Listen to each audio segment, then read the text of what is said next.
아침에 우리가 이제 273장을 성서 누가복음 15장에 이제 이때여서 우리가 불렀는데, 이게 4분의 4박자를 하다 보니까 어떤 느낌을 갖는가 하면 측은하고 불쌍하게 느껴지잖아요. 그런데 오늘 이제 여러분이 저하고 이 누가복음 15장 이야기를 이렇게 나누게 되면, 오늘 이 찬송이 이렇게 측은하고 불쌍한 찬송이 아니라는 걸 금방 느끼시게 될 건데, 예를 들면 군대 갔던 아들이 제대하고 돌아올 때, 여러분 그 아들이 측은해요? 아니면 반갑고 기쁘고 그래요? 왜 그래요? 고생을 많이 하고 그 다음에 군대 가 있는 동안에 돈도 못 벌고 그래서 기쁜 거야? 아니면 새 사람이 되어서? 여러분, 이 누가복음 15장의 둘째 아들은 여러분 나가서 고생을 많이 했지만은 집에 돌아올 때는 어떤 사람이 되어서 돌아왔는가 하면, 그 세상의 모든 욕망과 때, 찌꺼기 이런 거는 군대 3년 동안에 다 어떡하고, 여러분 군대 가서 3년 아니죠, 20몇 개월 있는 동안에 뭘 버리게 되는가 하면 우선 어느 습속을 버려요? 군대 아들 가면은 세상에서 하던 생각대로, 삶의 습관대로, 시간표대로 살아야, 아니면 이건 다 버려야 돼. 그리고 돌아올 때는 여러분 말투도 달라지고 결심도 달라지고 정신도 또박또박해지고 새로운 인간이 되어 돌아오잖아요. 그죠? 그래서 본인도 이야기하고 부모들도 이야기하고 주변 사람도 이야기할 때 무슨 이야기를 하는가 하면, 저 정신머리로만 살면 참 좋겠다 그러는데, 또 돌아와서 어떻게 가는 거야? 제자리로 가는 거잖아요. 그러면 그때 돌아올 때 부르는 찬송이란 말이에요, 이게 273장이. 근데 이제 제대해서 아들이 돌아오는데, 나 주를 멀리 떠났다, 막 울 태세야. 이렇게 부르면 되겠어요? 안 되겠어요? 될까요?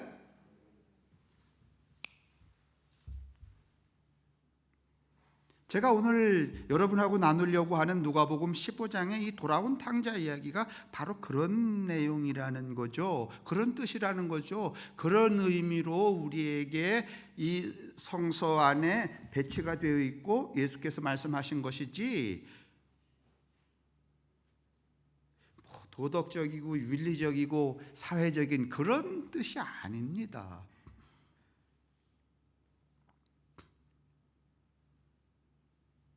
지난 시간에 이제 여러분이 이제 잊으셨겠지만은, 좀 가물가물하시겠지만은, 우리가 지금 많이 망가져 있다고 말씀을 드렸어요. 인간 사회도 망가져 있고 시스템도 망가져 있고 자연 환경, 여러분 보시는 것처럼 엄청나게 망가져 있죠. 그 다음에 인간의 몸은 또 안 망가졌나요? 정신 안 망가졌나요? 마음 안 망가졌나요? 근데 왜 이렇게 많이 망가졌는가 하면, 우리가 좀 본성을 잃어버리고 살았기 때문에 그래요. 세상에 존재하는 모든 피조물은 다 본성을 따라 살아요. 닭도 그렇고 개도 그렇고. 제가 오늘 이상원 권사님 기도하셨는데, 고백하셨는데, 저도 요즘엔 늘 무슨 이렇게 정리하는 매일매일인 것 같아요. 이제 2층에 제 서재 사무실에 책꽂이도 거의 비었잖아요. 오늘은 또 이렇게 또 나눴어요. 또 쓸데없는 것과 쓸데있는 것을 이렇게 나누다 보니까 무슨 책이 하나 있는가 하면, 알을 낳는 개, 이게 있더라고. 책 이름이. 알은 개가 나요? 아니면 닭이 나요?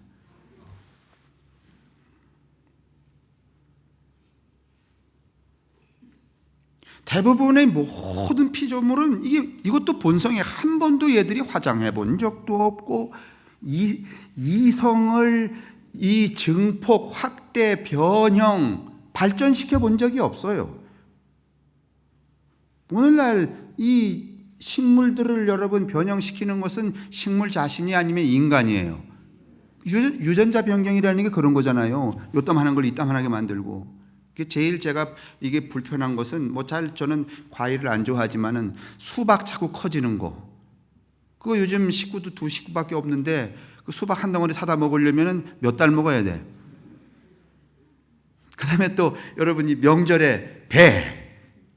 이게 그전에는 배라는 게 여러분, 그 재래종 배는 안에 속이 많고 살이 얇아서 그 감질맛에 배를 먹었는데, 이제는 애 머리통만 하니 그거 하나 깎아 놓으면 10식구는 있어야 되니 어떻게 배를 깎을 엄두를 내겠습니까?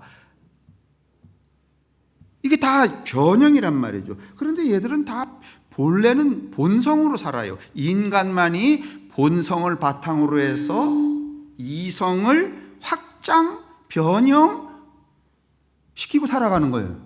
이성이라는 걸 여러분. 근데 이성을 이렇게 여러분 자꾸 변형, 확장하고 이 이성을 자꾸 쓰면은 어디로부터 멀어지는가 하면은 본성으로부터 자꾸 멀어지잖아요.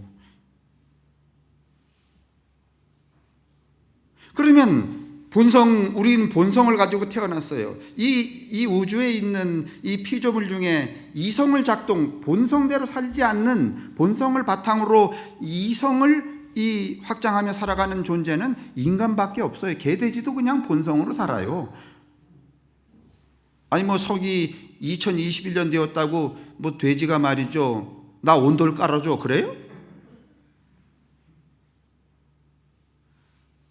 사람만 이 이성을 자꾸 확장하기 때문에 옛날에 연탄 쓰다가 또 이 가스 써보니까 불편하고 연탄 때려치우고 자꾸 이렇게 뭔가 변형을 하는 거란 말이죠. 이러다 보니까 우리가 어디로부터 멀어졌는가 하면 본성에서 멀어져 있는 거라. 이 멀어진 상태가 우리 모두를 망가뜨리는 거예요. 질병이라든지 이 모든 것들이 다 거기에 포함이 되죠. 그러면 이거를 치유를 하려면 이성을 좀 어떻게 하고, 이성의 확장을 멈추고 어디로 돌아가야 돼요? 본성으로 돌아가야 되잖아요. 자성을 잃어버리면, 자석의 성질을 잃어버리면 다시 여러분 자성에게 붙어야 되는 것처럼, 나라가 어지러워질 때나 사회가, 자연이, 인간 세계가, 인간의 몸이, 인간의 정신이, 인간의 마음이 여러분 본성에서 떠나면 멈춰야 되고 돌아가야 되는 거예요. 그거를 지난 시간에 여러분 다니엘서에 나와 있는 느부갓네살의 짐승처럼 살아가는 7년 늑대처럼 살아야 한다는 이야기를 드렸어요. 그랬죠? 그리고 제가 언뜻 말씀하기를, 이스라엘 백성들이 여러분 이 출애굽을 하는 것, 이거 지금 하울링 좀 생기네요. 출애굽을 하는 거, 그것도 따지고 보면은 애굽에서 살았던 이성을 어떻게 시키는 거야? 그거를 여러분 다시 말하면 세탁하는 거예요. 빼는 거예요. 그러려니까 너무 이성에 찌들어 있단 말이죠. 이집트의 이성에 찌들어 있기 때문에 하나님이 본성으로 나아가는 가나안 땅으로 가기에는 이게 너무 때가 많아. 그래서 몇 년 걸렸다고요? 40년. 그런데 여러분, 이 이스라엘 백성들의 출애굽은 이게 집단이잖아요. 한 개인이 아니잖아요. 한 개인은 그렇게 많은 시간을 필요로 하는 거 아니죠. 시간으로 치면은. 그래서 여러분 바울도 광야로 나갔고, 예수도 광야로 나갔고, 모세도 광야로 나갔죠. 그게 비교적 성서는 하나로 묶었는데 40일 동안 뭐처럼 살았는가 하면은 그 본성을 찾기 위해서 이성을 포기하는 그 기간을 가졌다, 이렇게 되어 있죠. 맞죠? 그래서 오늘 우리가 만약에 정신적인 이 트러블이 생겼다든가 아니면 몸에 트러블이 생겼다든가, 제가 자주 비유하는 건데, 여러분 개가 여름에 탈 나고 그러면은 약 먹지 않잖아요. 제가 봤던 그 책 속에서는 개가 탈이 나면 쥐약을 먹고 죽은 쥐를 먹고서는 탈이 나면 땅바닥을 파고 엉덩이를 땅바닥에 묻고 먹는 걸 멈추고 나을 때까지 기다린다는구만. 왜냐하면 본성으로 가야 되니까.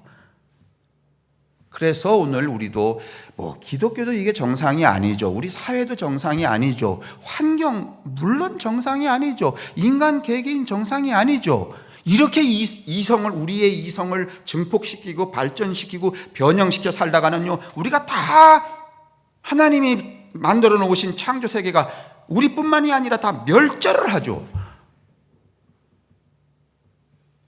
여러분도 산에 가시지만은 오늘 요즘에도 제가 저산 가보니까 그전에는 그래도 이 솔잎 흑파리 방제를 여러분 소나무에만 하더니 요즘에는 모든 낙엽성 모든 잣나무에도 다 구멍, 큰 거는 막 18개씩 구멍 뚫고 작은 건 3개, 4개 뚫고 말이죠. 시퍼런 약 다 쏴놓고 붙였더라고. 몇 번, 몇 방 이렇게. 여러분 솔잎 흑파리? 그거 여러분 그것도 일종의 바이러스, 작은 것들이란 말이에요. 근데 그거 예전에 뭐가 잡아먹었는가 하면은요, 송충이가 다 잡아먹었잖아요. 송충이 있을 때는요, 솔잎 흑파리가 없었어요. 그런데 여러분, 이 몇 년 동안에 여러분, 송충이 보신 분 있으세요?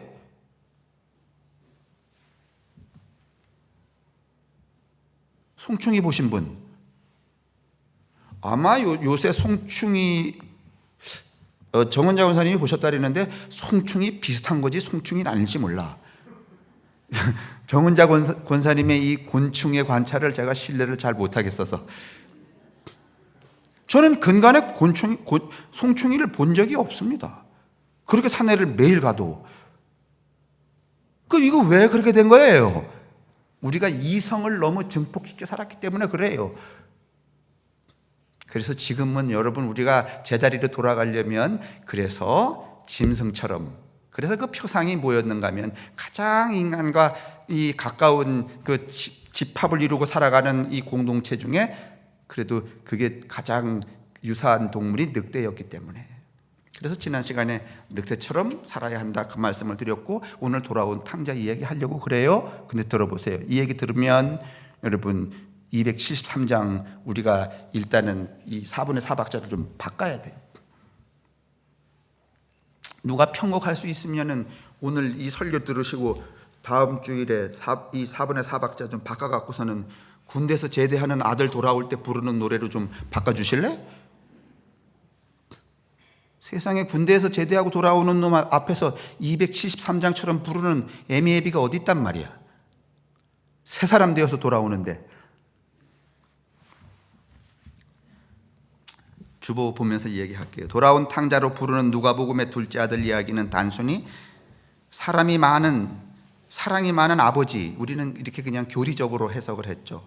하나님의 사랑은 얼마나 큰가. 여러분 이제 일단 생각은 이 시점에서 2021년을 기점으로 해서 버리세요. 두 번째는 집 나가면 개고생이다 이런 얘기하는 줄로 알아요. 그렇지 않아요. 아무런 이 종교의 발전에 여러분과 저의 영적 진화에 도움이 되지 않습니다. 이런 이야기는.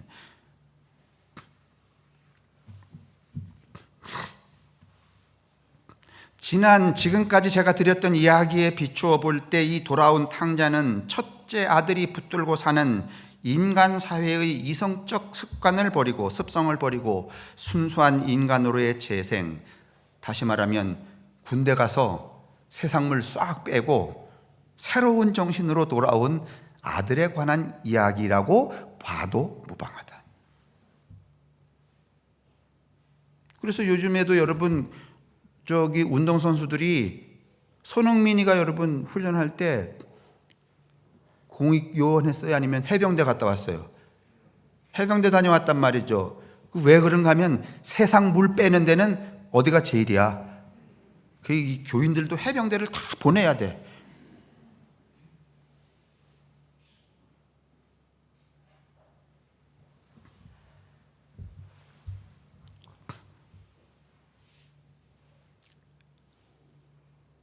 순수한 인간으로의 재생을 말하고 있는 것이지 아버지의 사랑을 말하는 게 아니라는 거예요.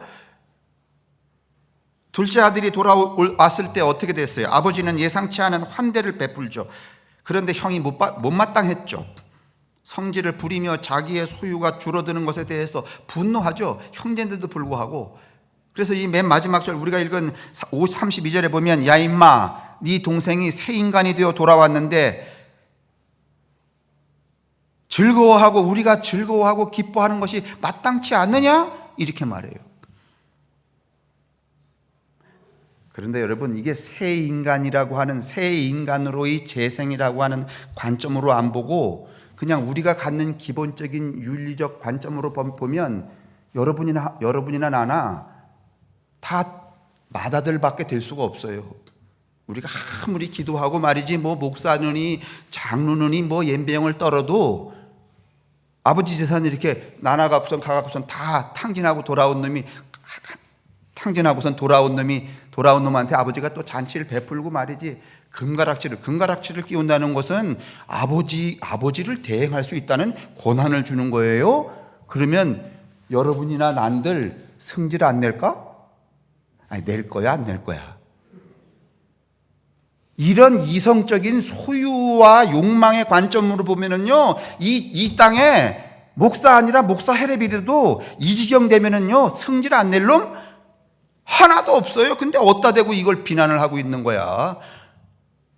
그럼 이런 관점이 아닌 거죠. 어떤 관점이에요? 완전히 새로운 존재가 되어서 돌아온 그 상태를 말하는 거란 말이죠. 여러분이 제 얘기 이렇게 오늘 이야기 나누면서 여러분은 여러분 나름대로 해석할 수도 있어요. 그동안 들었던 거 그냥 난 이게 진리야 이렇게 할 수 있어요. 물론 그러셔도 돼요. 그러나 끝까지는 들어보세요. 다시 말하면 형은 그 본성을 잃어버리고 변형된 이성에 붙들려 살아가는 인간인 반면에 이 둘째 아들은 그 변형된 이성을 가서 다 어떻게 하고? 버리고 아니면 탕진하고, 탕진이 아니라 세탁하고 돌아온 거야.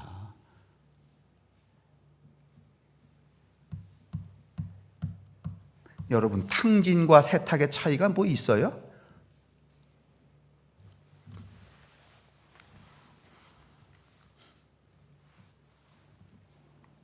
이 가르침은 오늘 이 교훈은 여러분 예수가 오늘 우리에게 이 이야기를 던지는 뜻은 욕망으로 진화된 세상을 떠나 자연의 늑대처럼 살아보면서 인간 사회에 작동하는 이성적 가치와 삶의 방식이 지금 오늘 우리 사회를 이루고 있는 이 소위 말하면 오퍼레이션 시스템이 소셜 오퍼레이션 시스템, 오늘 우리는 어떤 시스템 속에 살아가는가 하면은 요즘에 그걸 뭐라 그러더라, 제가 지금 막 생각난 건데, 요즘 젊은이들은 취직하고 평생 직장 가질 마음이 없다며 40 전에 주식해서 어떻게 하고 돈 벌어서 일찍 퇴직하고, 이게 여러분 이 시대의 이성적 사회가 가는 방향성이에요.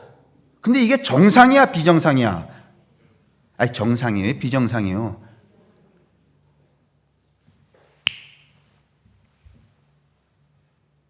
이대로 가면은요 빨리 우리가 다 망해요. 더 큰 고통에 직면해요. 그런데 이 둘째 아들은요, 그게 얼마나 무력하고 인간이 하나님께로 돌아가는데 쓸모가 없는 장애물인가를 처절하게 터득하고 어떻게 한 거야? 돌아온 거야.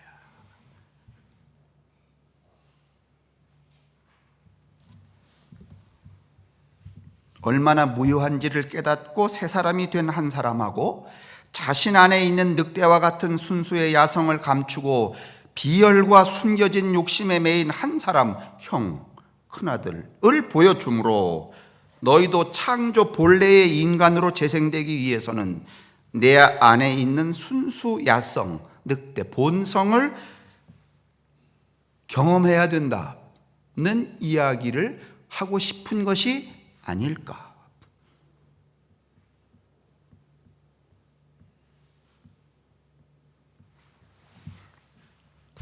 인간 재생을 우리가 부활이라고 한다면 성서는 근본적으로 인간 재생의 경험으로부터 시작한다. 성서 자체가 그래요.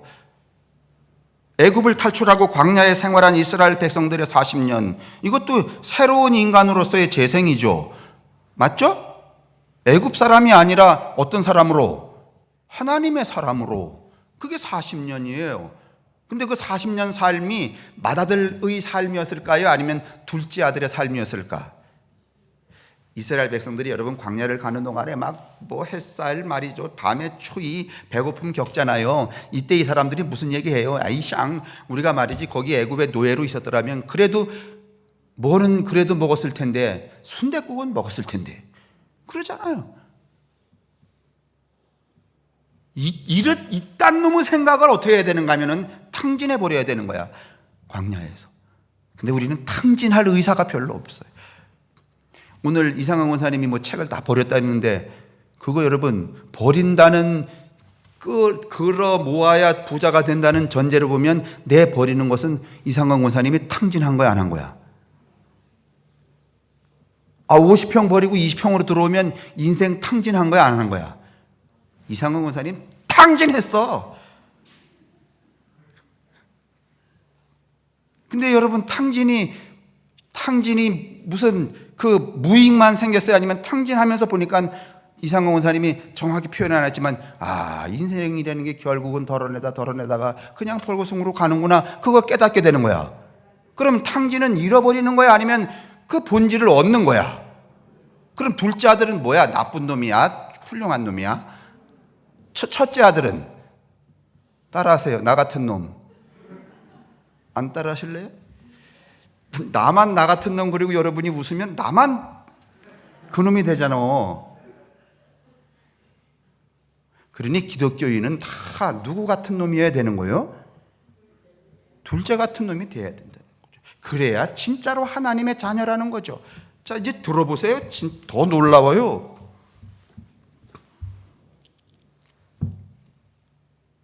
뭐 요한과 예수, 모세 뭐 다 그런 그 재생, 부활의 인간으로 나아가는 그 통과 의례를 이런 식으로 치러요.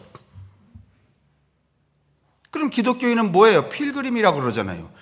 세상을 사는 동안에 이거 경험하기 위해서 여기 뚝 떨어진 거란 말이죠. 근데 어쩌자고 우리는 그 반대로 살아가는 거예요. 그래서 오늘 제가 끝마무리에 드릴 이 책의 이야기에 보면, 이런 우리 모두는 기독교도가 아니라 이교도 이방인이다 그래요. 교회 다닌다고 여러분 목사라고 장로라고 오래 다녔다고 여러분 기독교도 아닙니다. 하는 짓 보면 다 이방인, 이교도입니다. 이교도. 근데 낙심하지 마세요. 우리가 다 그러니까.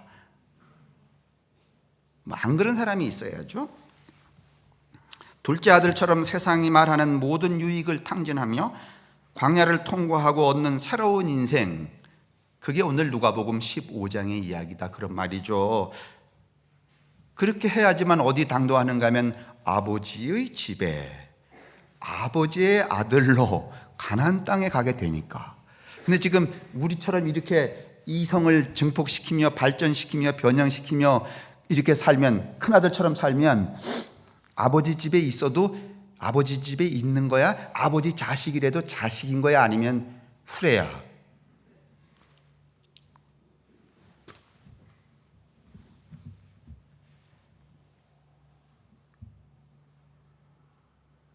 오늘 이 이야기를 좀 자세히 또 우리가 축약시켜 보면, 이거는 기도의 문제예요. 여러분, 기도는 우리가 지금까지 익힌 이 종교의 습성으로는, 기도는 내가 하는 거지 하나님이 하는 게 아니다, 이렇게 말했어요. 근데 여러분, 정확히 말하면 기도라는 것은 무슨 요구하는 거, 바라는 거, 희망하는 거잖아요. 그죠?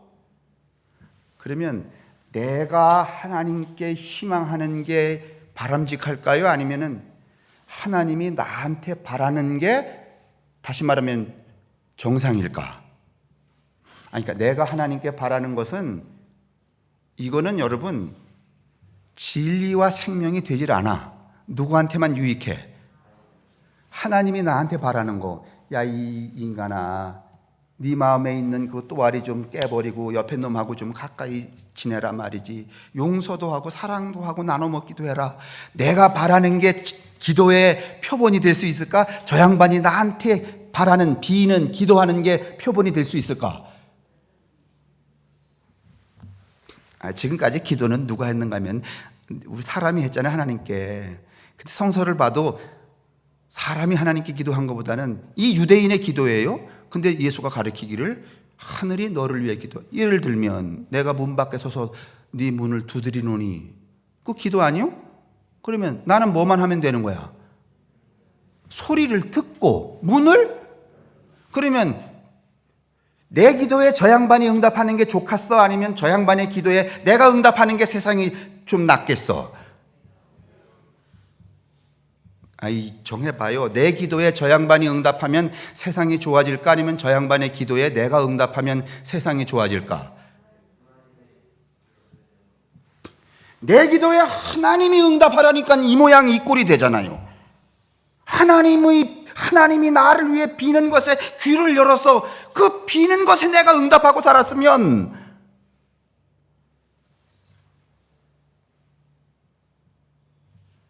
오늘 이 얘기가 그 기도에 관한 문제와도 해당한다는 거예요.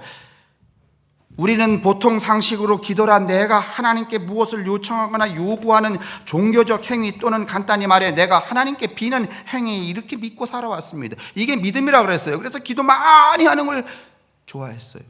아니, 기도 많이 해야 돼요. 근데 왜 기도를 많이 해야 되는가 하면 내 기도에 응답을 해달라고 기도를 많이 해야 되는 게 아니라, 당신이 나한테 이러면 좋은 사람 된다, 이러면 세상이 아름다워진다, 이렇게 하면 네 몸도 좋아진다, 이렇게 하면 행복해진다라고 하는 그 양반이 나한테 비는 게 너무 많아. 그걸 다 들으려면 어떻게 해야 되는가 하면, 두드리는 소리에 문을 열려면 여러분 잠을 자면 돼? 아니면 나도 기도해야 돼?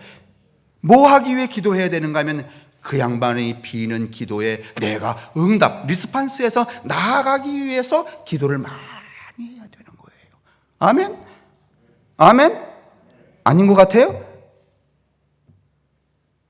여러분, 내가 기도를 많이 해서 하나님이 응답할수록 세상은 더 어지러워져요.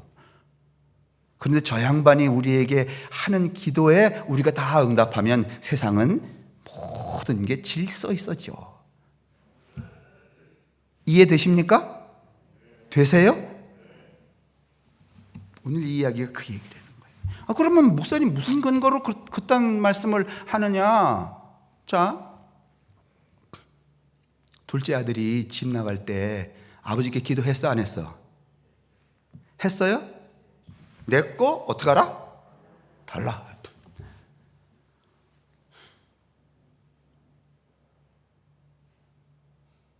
집 나가서 그 내 거 달라라고 했던 그 습성, 이성적 습성을 탕진하고 딱 보니까 뭔가 하면은, 이제는 아버지에게 달랄 게 없구나. 아버지 집에 가기만 하면 그게 다 누구 거다? 돌아와서, 그 아들이 돌아와서 달라는 기도를 해본 적이 있어요?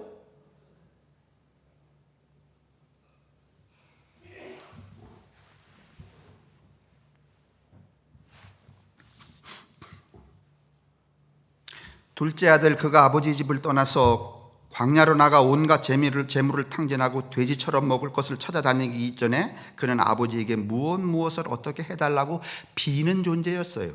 우리와 같았어요.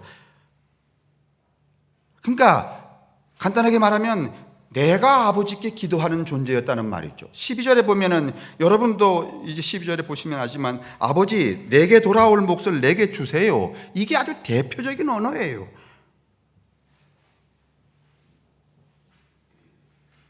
우리도요, 암묵적으로 그동안에 무슨 바이블 스터디, 무슨 묵상, 큐티 이거 하면서요 배운 가장 기본적인 신앙의 권력은 뭔가 하면은 하나님 아버지이기 때문에 그 양반은 응당 내가 구하는 것을 어떻게 할 수밖에 없다. 그래서 기도 안 하는 것은 뭐다? 이게 오늘 우리를 이렇게 아주 사악하게 만들어버렸어요. 뻔뻔하게 만들어버렸단 말이에요. 둘째 아들 그랬어요, 여러분. 그래서 아버지가 줬어요, 안 줬어요? 줬어요. 내가 나의 필요를 아버지에게 빌어서 얻어내는 거, 둘째 아들이 생존하는 방식은 이때까지는 여러분 다른 사람하고 다르지 않아요. 그냥 달래서 얻어내서 사는 거야. 그러니까 끊임없이 달라고 그래야 돼요. 근데 이게 조금 더 변형이 되면 내 몫이 아닌데도 어떻게 하려고 그래? 내 몫이라고? 우겨. 몫에 관한 이야기는 이미 제가 몇 주 전쯤에 말씀을 드린 것 같아요. 그래서 이제 달라 그래서 집을 나갔어요. 그런데 여러분, 이 성경은 이 아들이 그 아버지 재산을 가져가서 뭐 어떻게 하려고 했다는 이 정보를 우리에게 이렇게 알려주질 않아요. 흔히 여러분 이 부모님한테 뭘 달라고 이렇게 할 때는 여러분 그걸 탕진하려고 달라 그래? 아니면 그걸 통하여 명예를 더 얻고 더 큰 수익을 얻고 그러려고 달라 그래요. 그러죠? 그렇죠? 그런데 여러분, 성서에 보면 자꾸 우리가 탕진이라 그러는데, 탕진이라는 이 용어를 쓰려면은요 전제가 있어야 돼요. 무슨 전제가 있어야 되는가 하면은 그렇게 얻어서 자기 계획에 이걸 하려고 그랬었는데 이대로 되지 않았다, 쫄딱 망했다, 그래서 탕진했다, 이 전제가 있어야 탕진이라는 말을 써요. 근데 이 아들은, 둘째 아들은 전제가 없어요. 명예를 얻으려고 그 돈을 아버지 나한테 주세요, 무슨 뭐 내가, 우리 흔히 그랬잖아, 하나님 뭐 나한테 복권 맡겨 주시면은요 뭐 교회에 헌금도 얼마 하고요, 할렐루야, 뭐 부재 헌금도 내고요, 뭐 그러잖아요. 계획이 있어요, 없어요? 아니, 달라고 하는데 계획이 없어요? 없어도 계획을 세워요. 왜냐하면 누굴 꼬시려고? 하나님 꼬시려고. 제가 지금 이게 말을 막 하니까 여러분 웃으시는데요, 따지고 보면 이래요. 아주 유치해요. 뭐 그러면 그건 또 하나님도 이쁘게 봐줄 수 있어, 꼬시니까. 근데 또 꼬시기만 해? 아니면 어떤 때는 윽박질러? 샹 안 주면 죽여버릴래요? 뭐 나 그럼 안 할래요? 뭐 지랄이야 진짜. 이건 신앙이 아니야.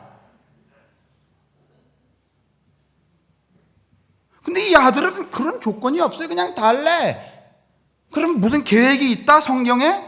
그런데 탕진이라는 용어를 딱 써버려요. 전제가.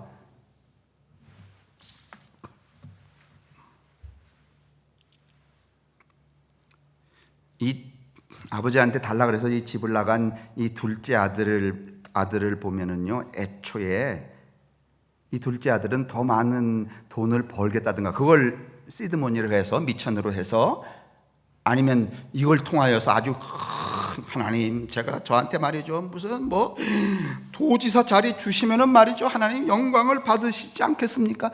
이런 헛소리 한 적이 없어요. 그런 의사가 없었어요. 아들은요 처음서부터 이 이야기가 우리에게 주고자 하는 메타포는 뭔가 하면은, 둘째 아들은 처음서부터 이성에 침륜된 자신의 그릇된 존재를 어떻게 하기로? 버리기로 결심한 거야. 이게 다시 말하면 뭘 어떻게 더 나았게 해보려고 하는 의사가 있는 게 아니라 어떻게 하려고? 탕진할 계획이 애초부터 있었던 거야.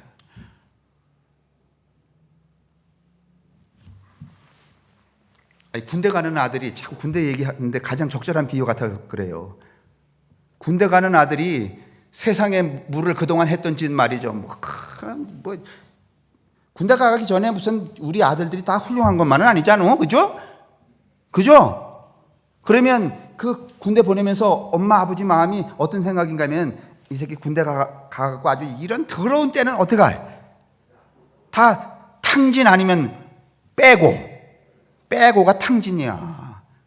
그 부모만 그 생각을 해요. 군대 가는 자식도 가면서 결심하잖아요. 처음에는 뭐 아이 더럽게 내가 또 뭐 쟤도 군대 안 가는데 내가 가서 이렇게 개고생을 해야 되느냐. 그러면서 또 그 자기 스스로 본질적으로, 그래 내가 이왕 갈 거면 내가 정말 지금까지 살아왔던 모든 더러운 습속 다 내가 거기다가 군대에다가 뭐 하고, 오늘 성서 용어로 하면 탕진하고 내가 새 사람 되어 돌아오겠다, 그런 결심을 할까요 안 할까요?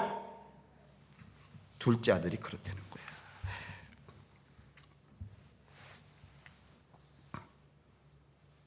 다시 말하면 이 말은 무슨 말인가 하면, 그래, 내가 세상의 모든 인간이 살아가는 이 삶의 가치관 시스템에 관한 내가 다른 삶을 살겠다는 생각을 애초부터 둘째 아들이 가지고 있었던 거예요. 만약에 둘째 아들이 이런 마음을 안 갖고서는 집에서 말이죠, 형제 둘인데 어떻게 하든지 형보다는 아버지 재산을 더 차지하려고 이렇게 그냥 집을 나가지도 않고 달라 그러지도 않고 여러분 탕진하지도 않고 그냥 큰 형처럼 집에서 말이지 어떻게 하면 아버지 재산을 더 많이 후릴까 말이지. 그래서 뭐 깨구리도 잡아다 들여서 이렇게 뭐 잡수세요 뭐 이렇게 했더라면 아버지 죽은 다음에 이 집 구석 어떻게 됐을까? 어떻게 됐을까요? 여러분 잘 모르시는구나.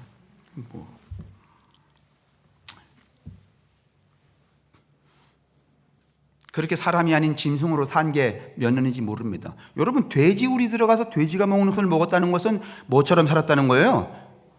그렇죠. 돼지처럼 살았다는 거잖아요. 느부갓네살은 여러분 짐승처럼 사는 거고. 17절에 보면 이제 그가 돌아옵니다. 돌아오는 이 둘째 아들은 여러분 묻겠습니다. 망가진 사람입니까? 새로워진 사람입니까? 이 해석의 전환으로부터 성서가 우리에게 맑은 얼굴로 대면하는 것입니다.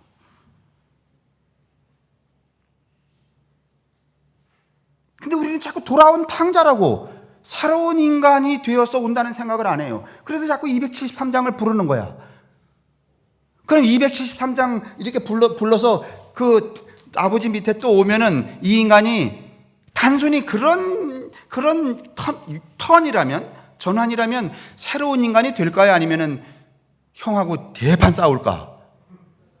내가 이제 고생하고서 돌아왔어요. 아버지가 막 좋은 옷도 입히고 말이지, 음식도 잡고 막 다 좋아하는데 형이 막 성질 내면서 와갖고 막 뭐 차고 말이지. 저 새끼는 막 그러면은 동생이 좀 참다가 좀 지나면은 형하고 형 왜 그래? 뭐 이러다가 계속 말이지 이틀, 두 달, 석 달 형이 계속 이렇게 심통을 부리면 가만 내비둘까 아니면 몰래 데리고 와서 좁힐까?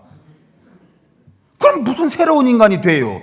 273장 이렇게 부른다고 새로운 인간이 되는 게 아니에요. 새로운 인간이 새로운 사고 체계를 갖고 돌아와야 새로운 인간이지.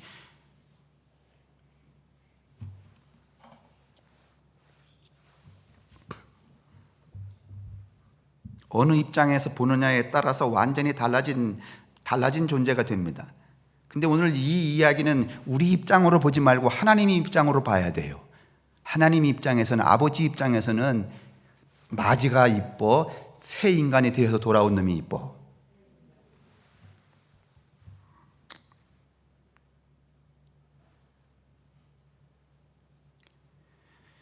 여러분 이거 한번 생각해 보세요.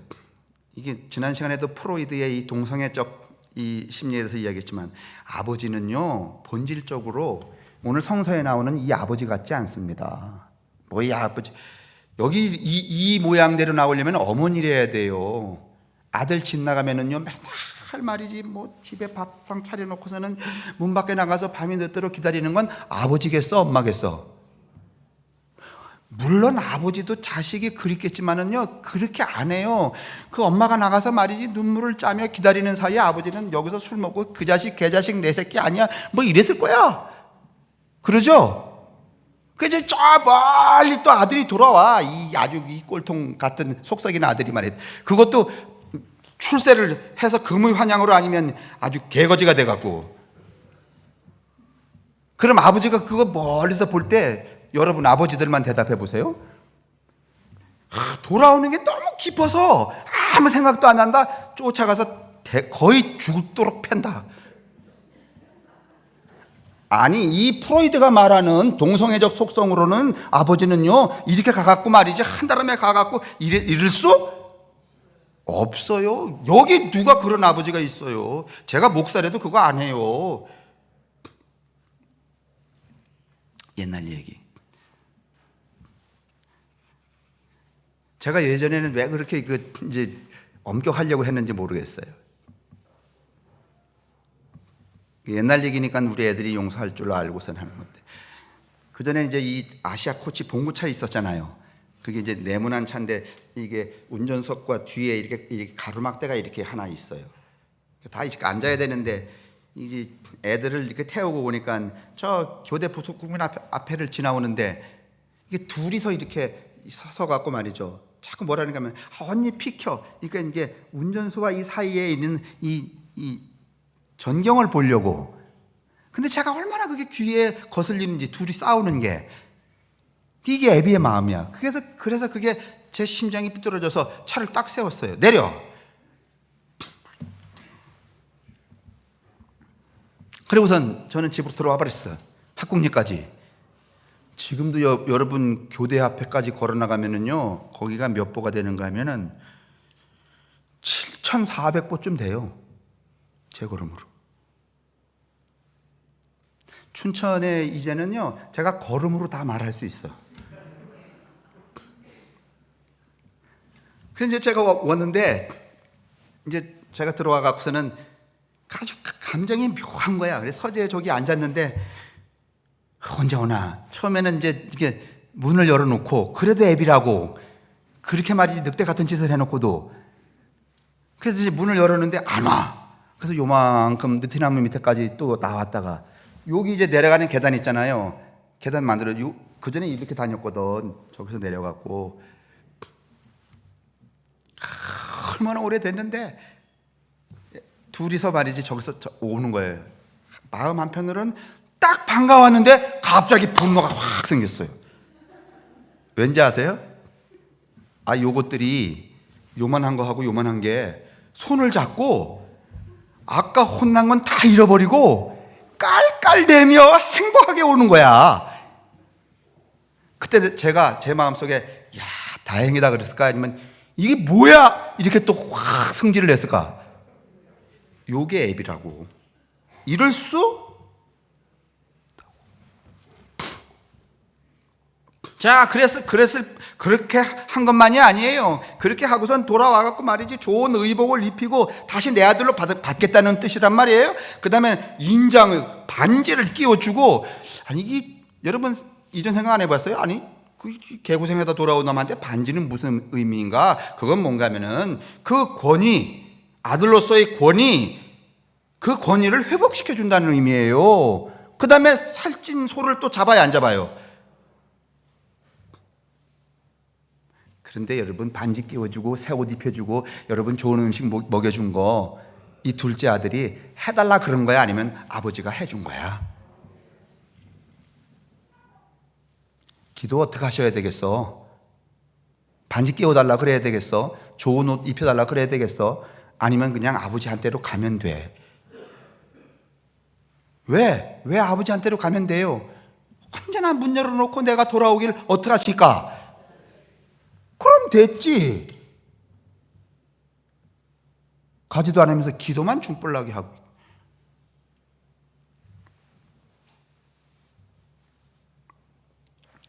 둘째 아들은 본래 달라고 했던 사람이었잖아요. 근데 지금 이 달라고 하지 않았는데도 불구하고 처지가 상황이 확 바뀌어져서 안 바뀌어졌어요? 바뀌어졌어요. 그 왜 그런가 하면요, 아버지가 나에게 비는 나에게 원하는 그 기도와 그 다음에 원함에 내가 그냥 어떻게 하기만 하면, 그렇죠, 움직이기만 하면. 그러니까 여러분 이렇게 하시길 바랍니다. 내가 기도하고 아버지가 움직일 때를 기다리지 말고, 이건 여러분 이교도가 하는 짓이야. 아버지가 나를 위해 기도하는 것에 내가 응답하기를 결심하는 여러분과 제가 될 수 있기를 주님의 이름으로 축원합니다. 이게 기독교도의 길이요, 이게 그리스도의 필그림 순례자들이에요.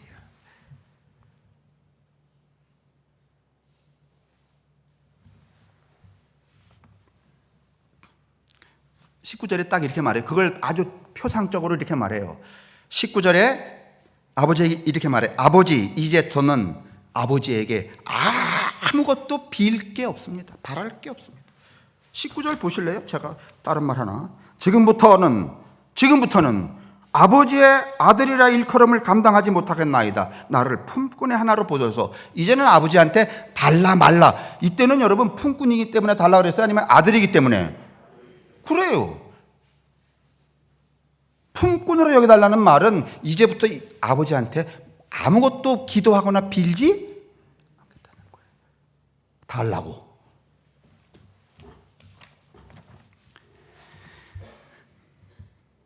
저는요, 여러분에게 오늘 이 누가복음 15장의 이야기가 여러분 개개인에게 대신앙의 기독교 믿음의 혁명이 좀 일어났으면 좋겠어요. 근데 오늘 설교로는 잘 안 일어날 것 같아. 그래서 이제 제가 책 하나를 이렇게 가져 나왔는데, 이게 맨 뒤에 소개할 거지만은 제목이 사람에게 비는 하나님이에요. 이 캐토릭에서 나온 이 캐토릭 사제 신학자가 쓴 책이기 때문에 하느님 뭐 이런 용어가 많아서 또 여러분에게 줬다가는 여러분은 다 이해를 하겠지만 또 이 책을 보는 여러분, 이 이웃이 볼 때 아이고 또 진짜 성함교회는 이단이네 뭐 이럴까봐 지금 민 목사님이 이걸 요약하고 있어요. 용어도 바꾸고. 그래서 이제 이 이름 제대로 다시 걸어서 아주 이렇게 요약을 해서 부활절 선물로 다 집에 보내드리려고. 이거 9,000원인데 살까 맨 처음에 그랬어요. 뭐 200명이라도 2구 18 얼마지? 에? 18만 원? 180? 아 18만 원 아니구나. 그러면 내가 살라 그랬더니 아 이거 계산이 잘했네. 그래도 용어가 이래서 여러분 이걸 축약을 하고 있어요. 정말 밑줄 치면서 좀 봐주세요.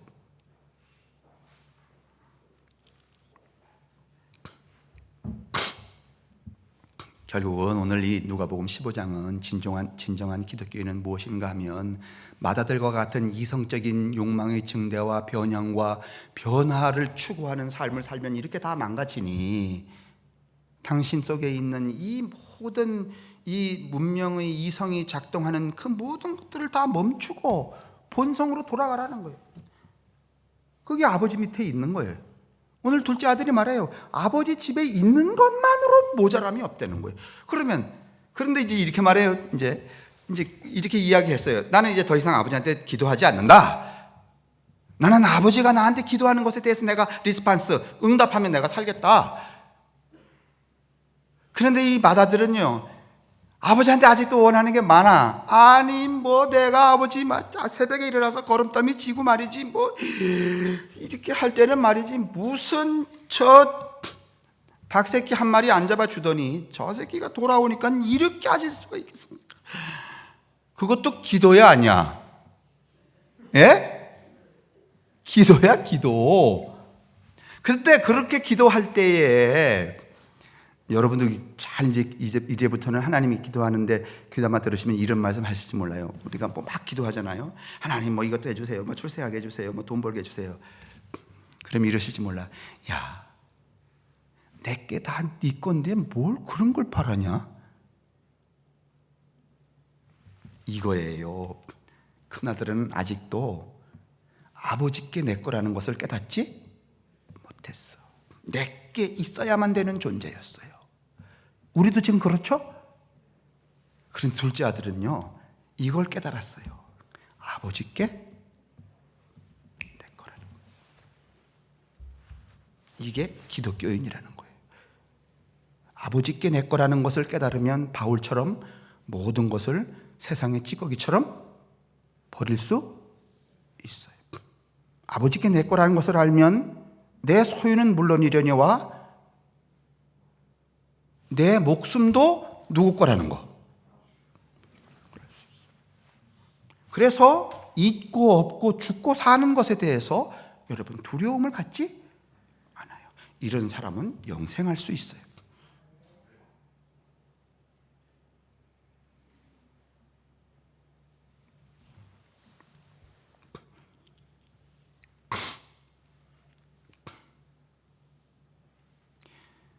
여러분 다시 한번 생각해 봅시다. 내가 아버지에게 바랄 게 많을까요? 아버지가 나한테 바랄 게 더 많을까요? 이게 좀 모호하면 내가 아버지에게 바라는 것이 더 바람직한 것일까요? 아버지가 나한테 바라는 것이 더 바람직한 것일까요?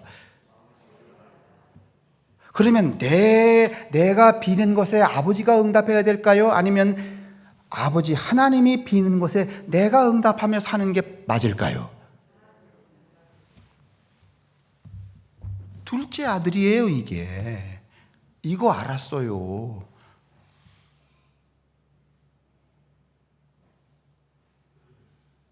우리도 지금 귀를 열고 아버지가 나를 위해서 비는 기도를 가만히 들어보면,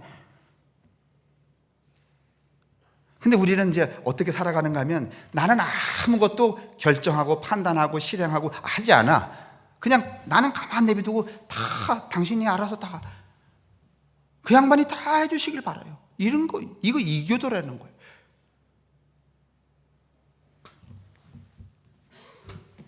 그러니까 오늘 이 둘째 아들은 여러분, 하나님이 만드신 본래의 그 본성, 다시 말하면 재생된 인간으로 돌아온 거죠. 이걸 우리가 거듭남이라고 말할 수도 있고, 이걸 오늘 우리에게 보여주기 위해서 예수가 우리에게 주고자 하는 가장 큰 교훈은 끊임없이 뭐예요? 거듭남이에요. 어떻게 새 인간이 될 것인가? 어떻게 하나님의 자녀가 될 것인가? 왜? 유대교의 시스템으로는 안 되니까. 그거 다 버리라는 거죠. 그래서 예수가 가르쳐 주신 기도, 유대인의 기도, 유대교의 기도도 있었잖아요. 그 제자들이 우리도 기도를 가르쳐 주세요 이렇게 말했을 때 그 유대교의 기도와 반대되는 기도가 뭔가 하면은 주기도문이잖아요. 하늘에 계신 우리 아버지요. 이게 뭔가 주제. 근데 왜 우리는 그동안 이걸 뒤집어져서 자꾸 이렇게 했을까요? 이 기도처럼. 이제 이걸 좀 부연하자면 작은 아들이 나가서 다 탕진할 때, 다시 말하면 세상의 습속, 이성적 사고와 삶의 체계를 다 내버릴 때 큰 아들은 어디 있었는가 하면 여전히 밭에 있었다 그랬어요. 밭은 뭐 하는 곳이에요? 버리는 곳이에요? 아니면 걸어 모으는 곳이에요? 욕망을 성취하는 곳이지 여러분, 세상의 욕망을 버리는 곳이 아니에요. 밭에는 여러분 풍악이 없어요. 밭은 여러분 뭐만 있는가 하면 노고만 있어, 노고. 우리도 여러분 인생이 참 고달프고 피곤하고 막 뭐 이렇게 스트레스 되고 그러는 건 다 어디에 있기 때문에 그래요? 밭에 있기 때문에 그래요. 근데 이 큰형이 큰아들이 밭에 있을 때 둘째 아들은 밭에 있었어요? 아니면은 탕진하는 데 있었어? 거긴 뭐가 있었어요?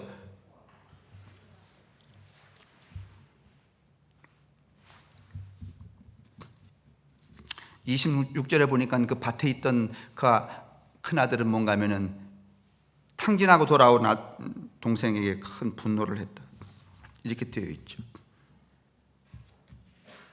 자, 결론적으로 이야기하면 둘째 아들은 짐승처럼 살면서, 다시 말하면 변형된 이성을 본성에 가깝게 해가면서 인생의 이치가 세상 사람들과 완전히 달라진 반대의 사람으로 되어 돌아왔어요. 다시 말하면 왼뺨을 맞으면 어느 뺨을 대는, 그렇죠, 오른뺨을 대는 사람으로 바뀌었어요. 그게 본성이라는 거예요. 그게 하나님 안에 있는 사람이라는 거예요. 근데 우리는 오른뺨을 맞으면 왼뺨은 안 때리죠. 몰래 정갱이를 부러뜨리지.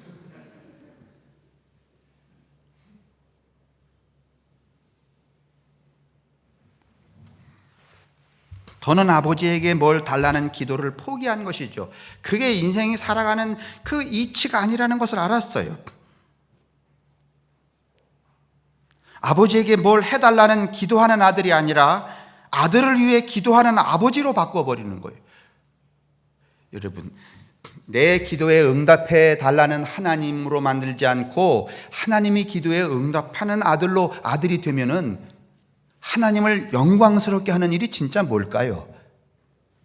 내 기도에 응답하는 하나님이 영광스러운 하나님일까? 하나님의 기도에 내가 응답할 때 하나님이 영광이 될까? 예? 내가 원하는 걸 달라고 할 때에 응답하는 하나님은 영광스러운 하나님이 아니라 종처럼 부려먹는 하나님이지. 당신이 내게 원하는 그 비는 기도에 응답하며 살아가면 그분을 어떻게 드리는 거야? 우리 자녀 애들한테 말이지, 야 이것 좀 해 그러는데 그게 말이지, 그러면 부모가 높아져 아니면은 까불어져. 근데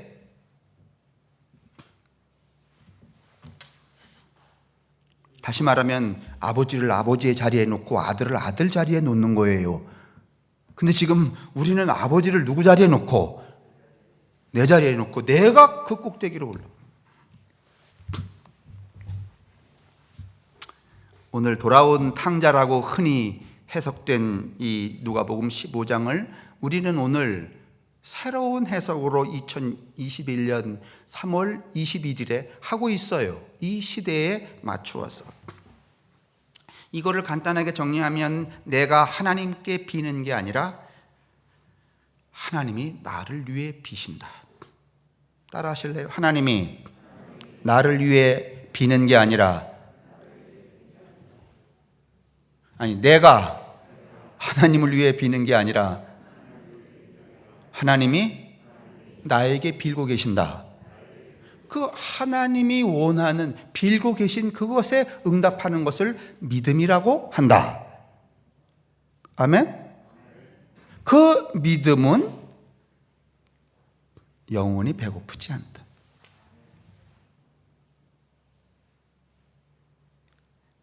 그러면 잘 됐네. 뭐 성함께 기도도 안 하던데. 기도 왜 안 해요? 저도 아침부터 기도했어요. 오늘 아침 기도는 뭔지 아세요? 아침 제가 일어나서 산책하는데 새싹들이 이렇게 일어나오니까 막 감동스럽잖아요, 여러분? 야, 봄이야. 가다 보니까 막 이제 살구꽃도 말이지 분홍이 막 피고 말이지.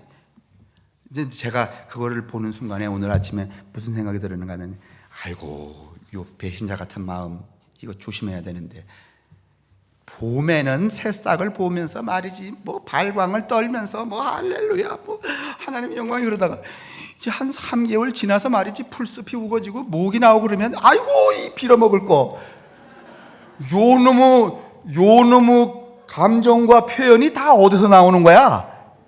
한 구멍에서 다 나오는 거야.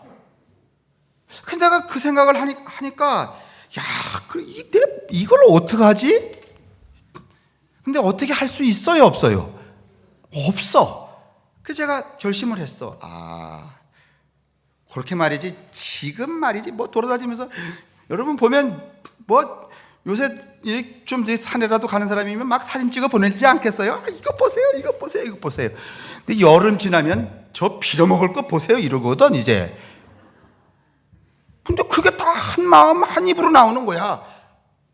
그럼 이걸 마음을 빼버릴 수도 없고. 그래서 내가 오늘 아침 일기책에 싹 썼어요. 요놈의 마음 어떻게 하나? 내 마음이에요? 어떻게 하나? 가만히 생각해 보니까 어떻게 할 수가 없어. 빼버릴 수 없어. 내가 여름이 되어서 요 지금 감동하는 풀이 이만큼 자라서 그거를 배신하고 싶은 마음이 딱 생겼을 때 생기는 거 어떡하겠어? 그죠? 막 그때도 말이지 억지로 말이지 아이고 예뻐라. 예쁘기는 뭐 그때는 막 그런 마음을 안 갖는 게 아니라, 그런 마음이 들 때에 그 변화하는 나를 놓치지 말고 내가 그때는 그런 마음 가졌는데 오늘은 똑같은 걸 보고 요딴 마음을 갖네. 그게 나로구나 라고 하는 나를 잃어버리지 말아야 되겠다. 여러분, 이게 오늘 아침에 저에게 있어서 얼마나 큰 기도인지 아세요? 오늘 제가 이 말씀 드리면 기도 안 해도 되겠네. 아니에요. 하나님이 저한테 하는 우리에게 비는 기도가 엄중하고 크기 때문에 우리도 귀를 열어 기도하면서 그분의 그 비는 것을 듣지 않으면 여러분 결심하고 결단하고 실행할 수 없어요. 그래서 기도해야 되는 거예요. 아시겠어요? 다 하려고 기도해야 되는 게 아니라 그분이 나를 위해 비는 것을 어떻게 하기 위해서? 듣고 리스판스, 반응, 결단하기 위해서.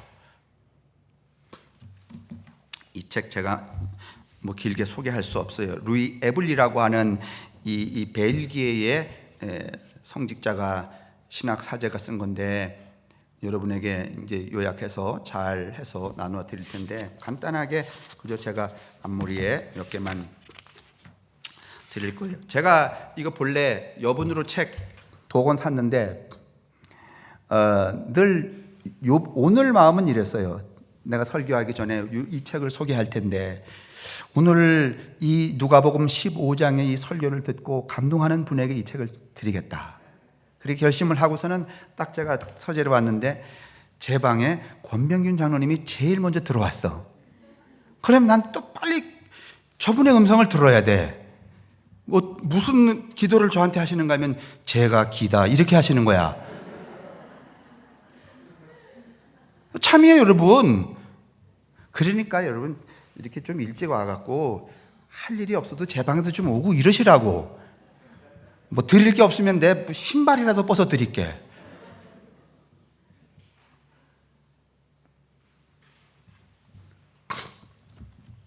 그래서 이제 권장로님 제가 드렸어요. 그냥 조금만 읽어요. 오늘 우리는 현실과 반대의 것을 생각하고 있다. 이 기도의 제목 자체가 그 한 예다. 즉 우리가 성령에게 호소하고 있지만은 사실은 따지고 보면 성령이 우리에게 더 간절히 호소하고 있다. 그럴 것 같아요? 우리가 성령에게 호소하는 것 같지만 성령이 우리 아이고 그렇게 살면 안 돼. 그런 마음 가지면 안 돼. 그 길로 가면 안 돼. 끊임없이 더 많이 한다는 거야. 이제 우리는 더 이상 각자가 해야 할 역할을 반대로 행하는 이교도적인 짓을 하지 말자. 우리는 불림을 받고 있기 때문에 응답하는 것이다. 사랑의 숨길을 넣어주시기 때문에 사랑을 열망하는 것이지, 숨길을 넣어줬기 때문에 사랑이 있는 것이지, 사랑을 추구하기 때문에 사랑을 주는 게 아니라는 거예요. 우리가 간청한다고 해서 하나님으로부터 은총을 좌지우지할 수 있는 것은 아니다. 우리는 다만 하나님으로부터 어떠한 은혜를 어떻게 받고 있는가를 헤아려 아는 것 외에는 할 수 있는 게 없다. 아, 이게 하나님이 주시는 거고, 하나님 주시는 거고. 우리의 고원한 원의도 하나님의 계획에 동의하는 것 이상의 아무것도 아니다. 우리가 아무리 높은 기도를 한다고 하더라도 하나님이 나를 가진 계획에 예 하고 동의하는 것 이상이 아니라는 거야. 하나님은 우리 인간들이 도저히 받아들일 수 없을 정도의 많은 것들을 베풀어 주고 계신다. 인간은 제한하고 하나님은 그것을 결정하신다라든가, 인간은 조르고 하나님은 인도하신다라는 따위의 격언처럼 비그리스도교적인 말은 없다.